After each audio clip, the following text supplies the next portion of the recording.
to offer this forum tonight. This is our fourth, really, 3 nights that we've done these political forums. And what we're trying to do at the chambers, and again, it's sponsored by the 3 chambers in Davidson County: Thomasville Chamber of Commerce, Lexington Chamber of Commerce, and also the North Davidson. And so again, we thank you for being here. We appreciate your interest in these guys. Believe me, these fellows make a tremendous good for our community in the decisions they make. So these seats and these House and Senate seats are very, very important for our local community, no doubt. As a school superintendent, I look to these guys all the time to work for our community and make a difference. So, Rain, I see you down there as well. So, thank you guys for being here. Again, I say this every time. We said it earlier. You probably heard it all. Some of you've been here before, earlier. We're not a political organization. That we simply do this to better inform you of the platforms that each of these candidates have. So, again, thank you guys for being here. I'll turn it over to Kent. We'll do the Pledge of Allegiance before we start, and then I'll ask Kent to go over the rules. So if you'd stand, please. I pledge allegiance to the flag of the United States of America and to the republic for which it stands, one nation, under God, indivisible, with liberty and justice for all. Be seated. Kent Beck, I'll ask Kent Beck to go over the rules for this forum tonight. Thank you very much. Does it sound like it's working? Yeah. Okay, good. As before, if anyone has a cell phone on, please turn it off so that we don't hear that go off while one of the candidates is speaking tonight. We do have Ben continues to be here from the dispatch, so that y'all know the press is on site here tonight, recording everything you say. So, the rules of the forum tonight. You'll have an opening statement, and of course we have the questions, just like we did with the previous candidates. When we get to 30 seconds left in your time, I'll hold up a sign for 30 seconds, and then if you start exceeding your time, I'll hold up the stop sign. So we'll start now with Willie Edwards, who is known to everyone in Davidson County and beyond, and we'll let him take off with the opening statement to you. Thank you, Kent. Cell phones off. A few other rules: no hitting below the belt, no eye gouging, no. Oh, wait a minute, that was the other form. We'll have a 60-second opening statement from each of you, and then we'll go into the questions that chamber members have submitted. 90 seconds per answer, and again, we'll have a 60-second closing statement. Let me introduce our forum from District 29, North Carolina State Senate District 29. We have Sam Watford and Eddie Gallimore. From District 80, House of Representatives Steve Jarvis and Roger Youngs.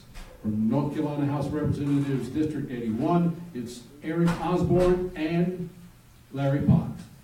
And if we'd like to start our opening statements, Mr. Gallimore, if you'll take the mic. Gentlemen, work it close, and that lady with her hand up, if she starts jumping up and down and giving you signals, pull that mic close. There you go.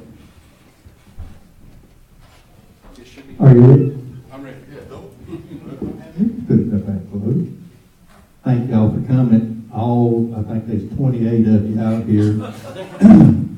The 12 that don't know who we are sitting up here, I reckon we're going to be talking to you all tonight, because the other count already knows who they're going to vote for every seat that's sitting up here. My name is Eddie Gallimore. I've lived in Davidson County all my life. I was born and raised in Thomasville. My mom sitting there. We both graduated from Central Davidson High School. I am a lifelong registered Republican. I registered to vote in this county when I was 19 years old as a Republican. I am a very hardcore Republican. From what Sam says, I'm the most conservative candidate that's running for our seat. I have wanted to be the senator for quite some time, and some of you know that I have ran before. I am running again. I hope that this time is the time for me to make it to Raleigh to work for you and to bring a conservative value to the state Senate seat in this county. Sam Watford. I've been honored to serve you as a county commissioner and truly honored to Raleigh represent you in the Raleigh House of Representatives. This is the greatest thing in my life to have this thus far. Look forward to the opportunity to serve in the Senate. Any questions? Just Gentlemen, this is streaming online, so speak nice and loud in those microphones. And it means there's a whole lot more than what's it. My name is Steve Jarvis. I was born in Indiana, moved here as quick as I could. I believe I was 13 years old. Graduated from Carolina Christian Academy. I married my childhood sweetheart, Wendy Jarvis. If we make it to the 26th of this month, it'll be 32 years. We have 2 boys, which are married, and they gave us 2 beautiful daughters as well as granddaughters. So, my wife's worked for the Pharmacy Tech. I'm the founder of Jarvis Construction, a company which I still operate, been in business for almost 30 years. And I've had the pleasure to serve as your commissioner the past 6, and counted a true pleasure and honor. And would appreciate going to the State House to represent you there, District 80. Thank you. Thank you everyone for coming out tonight. My name is Roger Yance. I'm a Davidson County native, thankfully. But you made a great choice moving down here, Steve. I'm also a proud product of Davidson County Public Schools. Went to Central Davidson High School. Following high school, I went to Wake Forest University, first in my family to go to college, where I got a degree in political science. After I graduated from college, I went to D.C. for a little while, an intern for Virginia Fox, come back home, started working in the banking and finance industry for Wells Fargo and BB&T. I held the seat from 2013 to 2015. Very proud of my service there. Civitas ranked me as the 5th most conservative voting record in 2014. I may be sitting in the middle here, but I can assure you I'm far to the right and very conservative. And I feel like I can use my experience and connections in Raleigh with the leadership to hit the ground running. From day one, following the end of my term, I served on Speaker Moore's staff as his policy advisor for finance, and look forward to returning to Raleigh to serve you. So you didn't have a choice. Hello, I'm Eric Osborne. Thanks for having me out tonight. I'm also at Davidson County. Can y'all hear me okay? I'm also a Davidson County native. I attended East Davidson, graduated in '02. Came out here to Davidson County, got my associates in criminal justice. Then I went to Belmont Abbey and pursued a degree in criminal justice until it got too expensive. And I had been working as a delivery driver since 2004. Now, I've been asked why I came back. I came back for one reason and one reason only. We have a problem in this state. But much respect to Larry. I can't argue against him. He's just where I want to be to get what we need done. And I'll try to continue that later on, if I have time. Thank you for all for coming to the forum. I'm Larry Potts. My family's lived in the western part of the county for 200 years. If I make it till October, I'll be married to my lovely wife for 48 years, and I've been a contractor for the last 40 years. I had the opportunity to serve as a county commissioner for 21 years, which gives me a unique perspective in Raleigh that for those 21 years we lived under the former control of the House with the mandates that were sent to counties with no money to pay for the mandates. I was able to go to Raleigh fully aware of all the problems that the counties and the cities face. I was able to introduce 11 bills as the primary sponsor in my first year, as well as about 17 co-sponsors.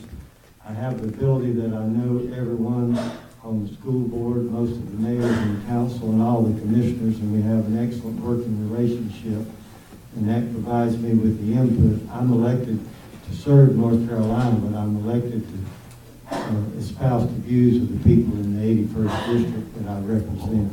Thank you. Hold the mic, Mr. Potts. Thank you, candidates. Your first question, you'll have 90 seconds to expound and answer. The first question is, a statewide bond referendum is being considered to address statewide public school capital challenges. What is your opinion of the proposal? I think not only is it needed, it's going to pass, but unfortunately the ramifications for counties like Davison, who over the last 10 years has spent over $200 million on a high school, a middle school, 5 elementary schools. During my tenure, we air conditioned every school in the county and provided sewer. The cumulative figure of that is about $300 million. It'll benefit the small counties down east who have a single high school county and who have a low tax base and a high unemployment rate. But as for our county, it's going to be a limited benefit to us because we've built schools for the next 40 years in our county based upon the growth that we projected and the location that we projected to be. So our county is going to have a deficiency when it comes to reaping the benefits of that reward. We'll get our per capita or ADM, average daily membership, amount that's needed, but we'll be penalized basically because we won't be able to turn in a great list of needs because the Board of Commissioners currently in past has met all those needs while keeping the tax rate at 54 cents.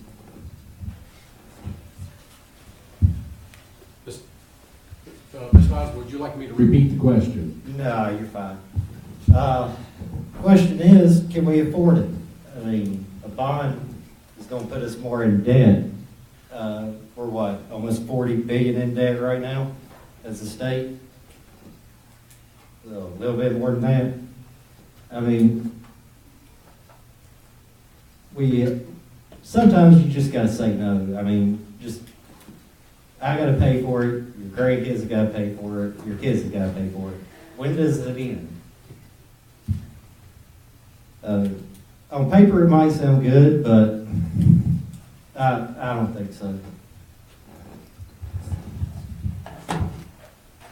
Sometimes you can pay less now or more later. It's kind of like when you get a medical diagnosis, early detection and early treatment is always the best and cheapest option. In this case, it's needed. The longer we wait, the worse it's going to become.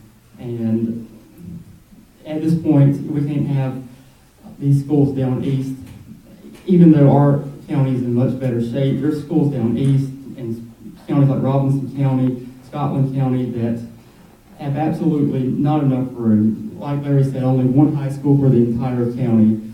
Unemployment rate, poverty rates above in the double digits. We have to do something. We need to do it now. And the longer we wait, the worse it's going to become. So I would be in favor of it.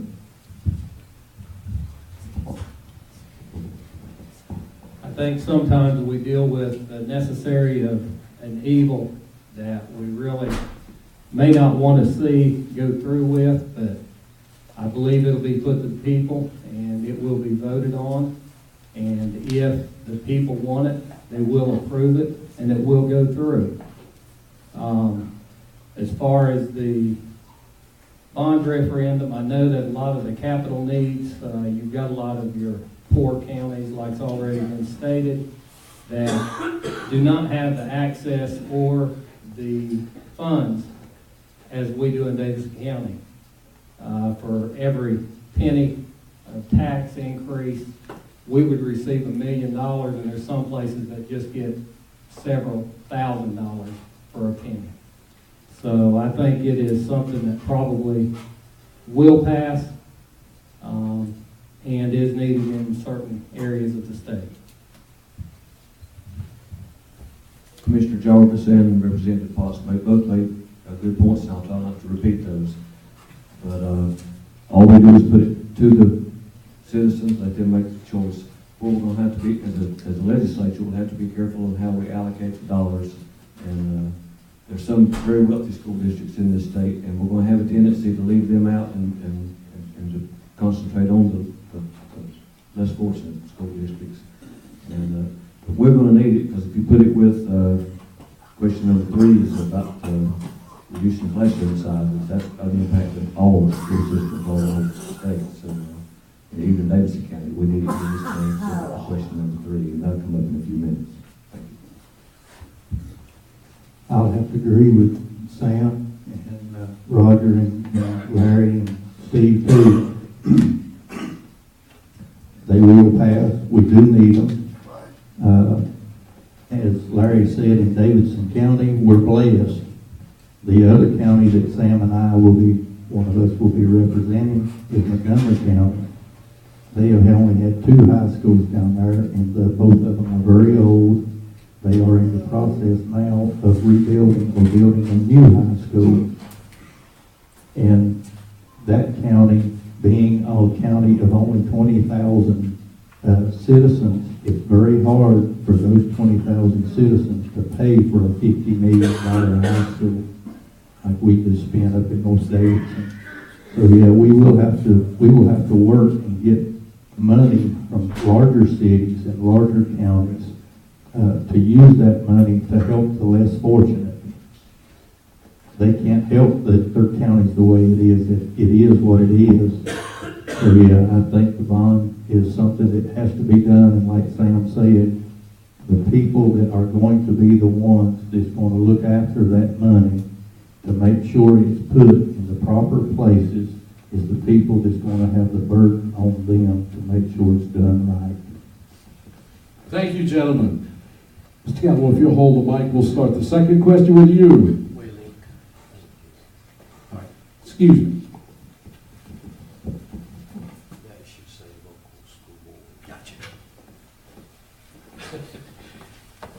We're changing the question.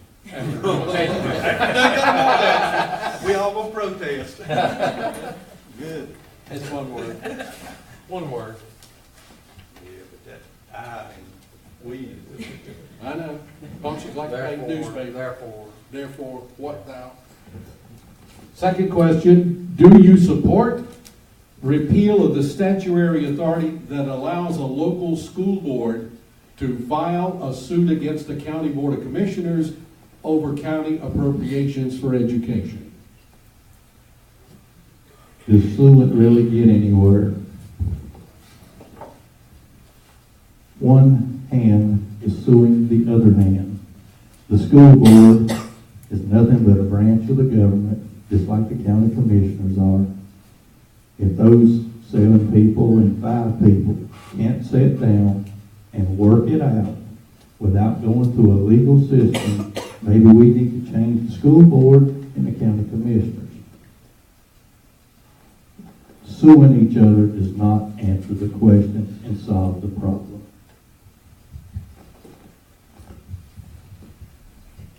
And in my tenure with local government, we have been very fortunate here in this county to work together between the school board and the county commissioners.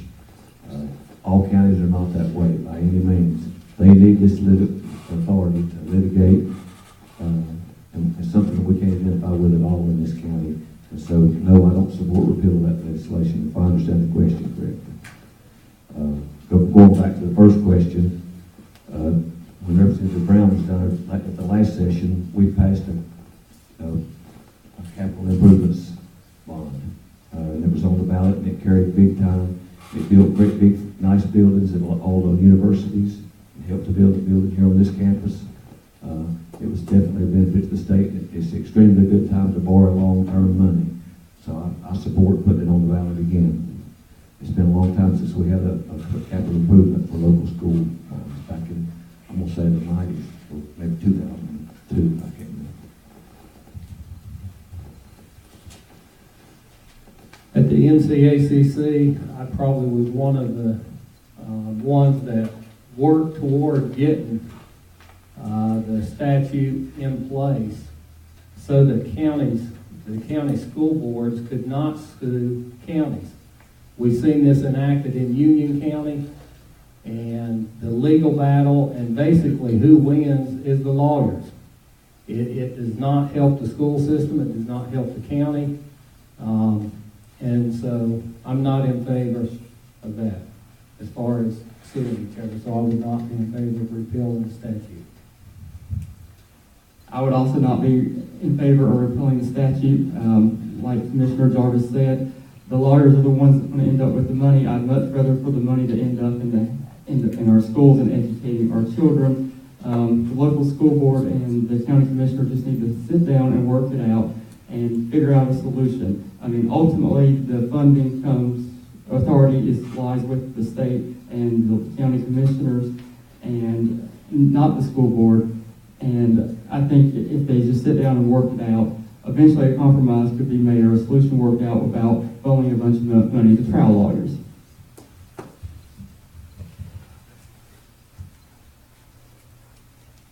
I wouldn't support it.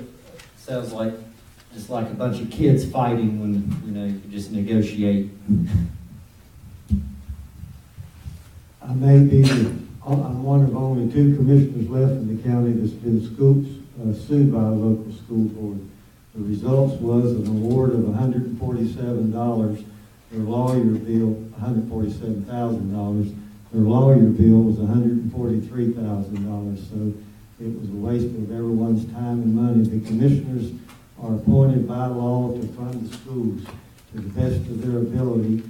They also have to fund law enforcement, education, library, ambulance service, social services, health department, and they're the ones with the best knowledge of how the funds are used. So if I read the question right, yes, I would be in favor of repealing the statute. Thank you, gentlemen. Your third question, and we'll start with you, Mr. Potts. Do you support the proposed reduction in class size? If you do, would you support the state funding the necessary teaching positions to accomplish this goal? I do, I did, and I have.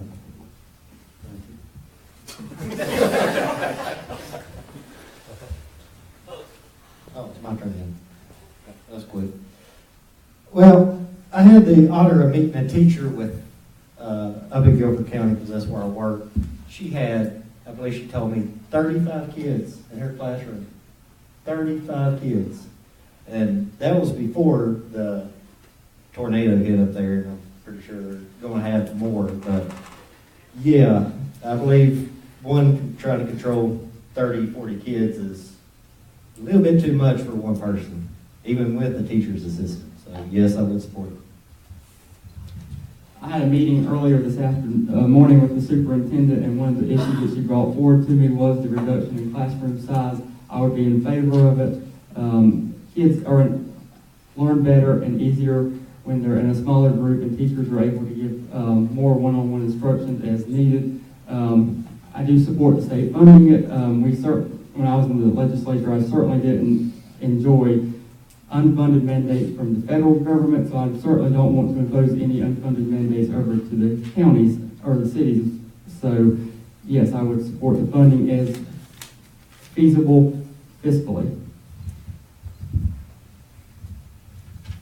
If you support the classroom size going smaller, the state is going to have to bear the burden of the responsibility that they move on to the county, because this is not just a small thing. You think about reducing class sizes, but I forget how many $1 million it will cost, and the counties are not able to take care of that.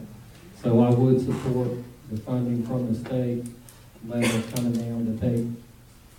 Not in favor of any unfunded mandates. Gentlemen, speak up so the folks at home can hear. He says that every time I get the mic. When I do it like that, it sounds like it vibrates in my ears, but Sounds good. it sounds good out here though. Yes, I'm like Representative Potts. We did pass this, and we did pass the funding for it. It's over a 2-year period, if I remember correctly. It may be a 3-year period that the funding will kick in as it comes into effect. But we did that in a short session or official session a few months ago. Thank you. I also would support smaller classroom sizes. It's not only the classroom sizes that teachers need help in. I was talking to the gentleman out here earlier, and we was talking about teachers. I said, that's a profession I would not have. I don't see how you done it, Karen. Teachers are not respected anymore by the students, the parents, the administrations they work for, nor the government that hands all the bureaucratic stuff down to them. We need more than just smaller classrooms. for the kids and the teachers that will teach our children in this country. Funding it, yes, it has to be funded. It's their future, not ours. Thank you, gentlemen. For your fourth question, Ms. Gallimore, if you'll hold the mic. Do you support legislation and funding to raise the age of juvenile jurisdiction from 16 to 18, with the exception of felony crimes? No. They're talking gun stuff and raising the age of kids to go from 18 to 21. For any of you that have children in the audience or at home, if your 18-year-old can go to war and fight and die for our freedoms, we sure don't want those 16-year-old kids to be in the same category as those 18-year-olds. We were one of the last states in the country to enact this legislation, and its history too. It's already enacted.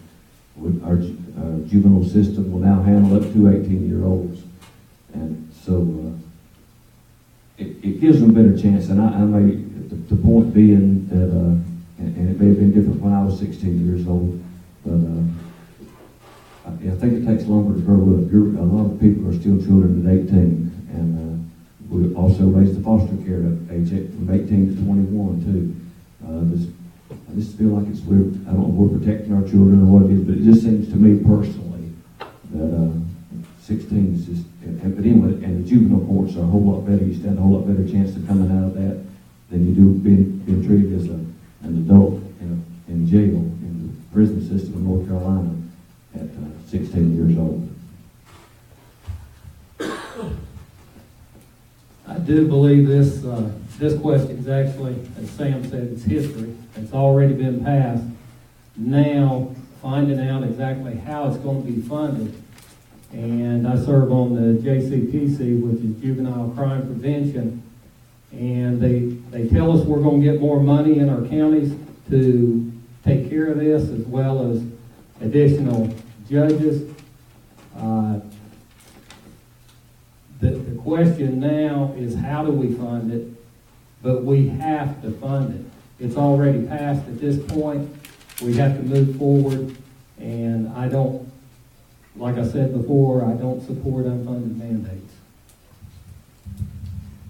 I'm glad that the legislature went ahead and made this move. Back when I was serving, this was something that had been proposed and was being debated.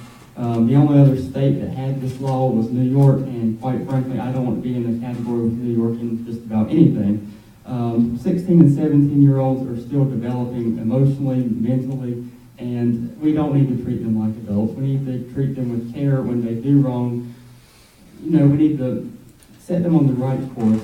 Sometimes just punishment without reform is meaningless, and they just go back out when they're adults and continue to commit crimes, and then we have to continue to deal with them in the judicial system, and that's just continuing to cost us money. So actually, in a way, it may pay for itself to a point that they won't come back as repeat offenders as adults. But yes, I'm not in favor of any unfunded mandates either, and so I would think the state does need to provide the funding. Everybody up here knows what it's like to be 16. I'm sure we've all screwed up. Maybe some have screwed up and not got caught. But do I support the legislation? Yes. Funding? Yes. How are we going to pay for it, though? Do we raise taxes? Is there any way to go through the private sector, maybe? Ask them to help?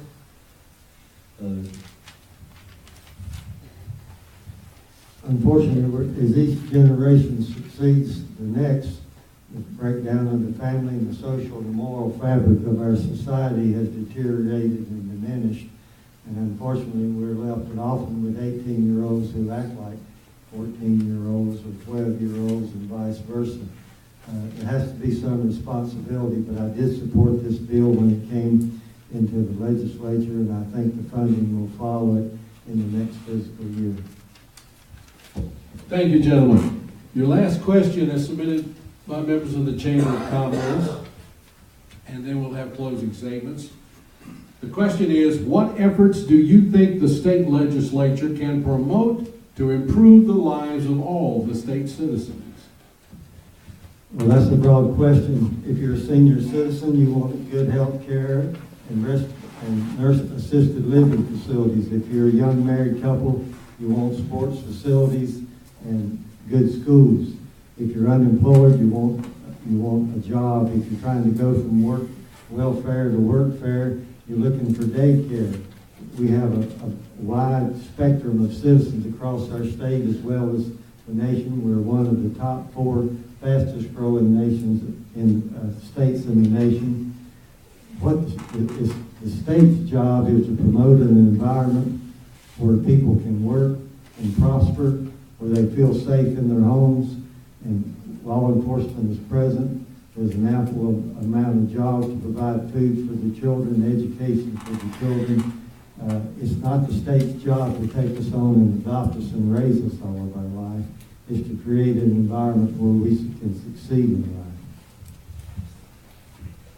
Oh, there's a lot I could say that I won't have time for, but I will say this.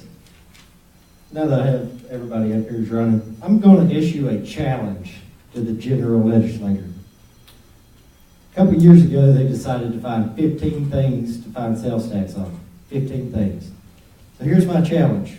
For every 1 new tax, 2's got to go. I believe that'll help everybody. Well, I do think the state's made some positive in the taxing issues. Everybody votes their pocketbook, and having a strong, vibrant economy is always very important for the state, because if people can't feed their families, then everything else is secondary. In 2013, when I was in office, we voted for the biggest tax reform in the state's history. It moved the state from 44th in tax burden to 17th. The top tax rates dropped from 7.75% to 5.5%, goes to 5.25%.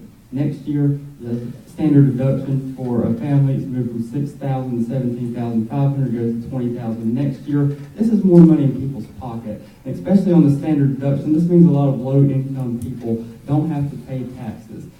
And in addition to that, we've done lots of work when I was in legislature and serving on Speaker Moore's staff on regulatory reform. We've cut a lot of red tape. It's helped small businesses. It's helped large businesses and corporations. It's helped these businesses grow and hire more people. When Bev Perdue was in governor, this state was in shambles, and since the Republicans took over the General Assembly in 2011, we've moved the state forward. Lots of progress has been made, and I think we need to work to continue that progress. I would have to say that the tax reform, I'd like to try to enhance tax reform and work on what has already been done. Regulatory reform is something that I feel like there's a lot that can be done in regulatory reform. Whenever I was at the White House, March the 15th, one of the campaign promises that the last president ran on was for every new regulatory reform that was put on the books, 2 would be removed. As of March the 15th, 22. For every 1, 22 had been removed. I think the state could take notice of that and try to enact some of the more regulatory reform and be more proactive in that. Another thing is economic development. I think we're doing a great job as far as Davidson County. We just landed the Egger plant, $700 million investment, 750 jobs, but we need to continue to work on economic development as well throughout the state. All the good answers are gone now that they got the maybe, because everybody said regulatory reform, but the pro-business environment that exists today in this state is helping when we, and when business does well, we all do better, everybody, all of us. You can go where you want to, get a job. You don't have to stay where you are. The wages were stagnant for a long time. I'm paying my people, and I don't work very many people, but I always have employees, and it's hard to keep good people now. So that's a good sign for everybody. It really is. One thing I think we could do as a state, as a legislature, is we could go down there and come back home. stay down there, but would pass something like 900 bills in the house. I just don't see, the quicker we can get down there and get back out, I think the better off the state will be. But I think we've got plenty of laws, and I see Representative Brown's shaking her head that she agrees with it completely. Thank you.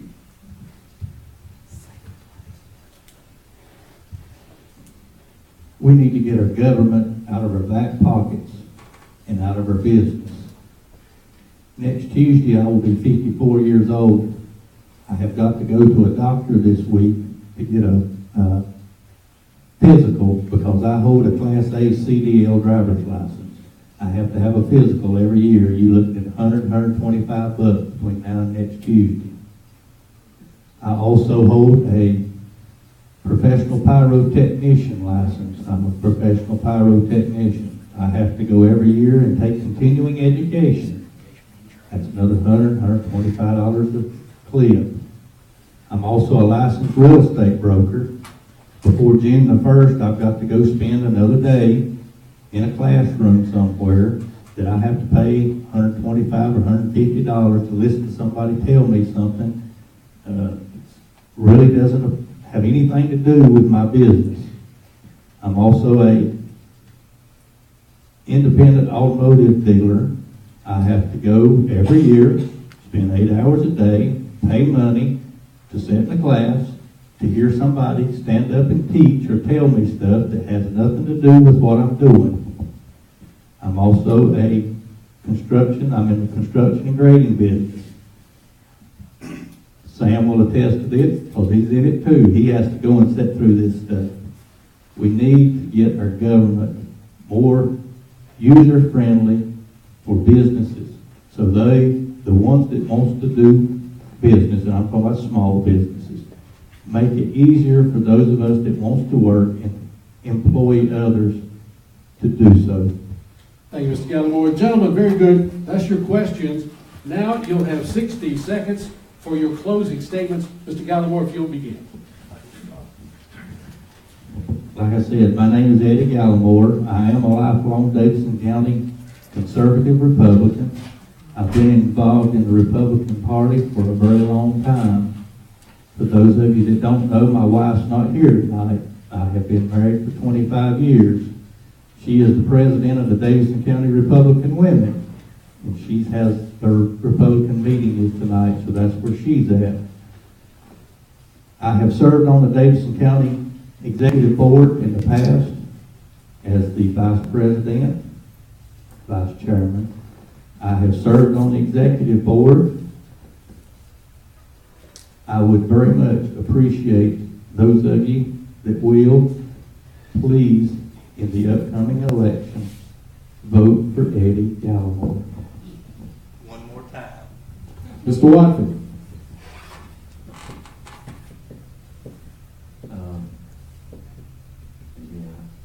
Conservative's a big word. It's been being used ever since I started in politics. Everybody who was the most conservative. I'm more conservative than you, but sometimes it's hard to establish the baseline for what conservative means.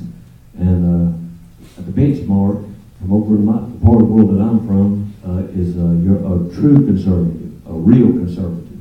And you want to call yourself a real conservative or a true conservative, but if you use your corn cob more than one time, you're a real conservative. And that's where I draw the line. I think that went over a lot of people's heads.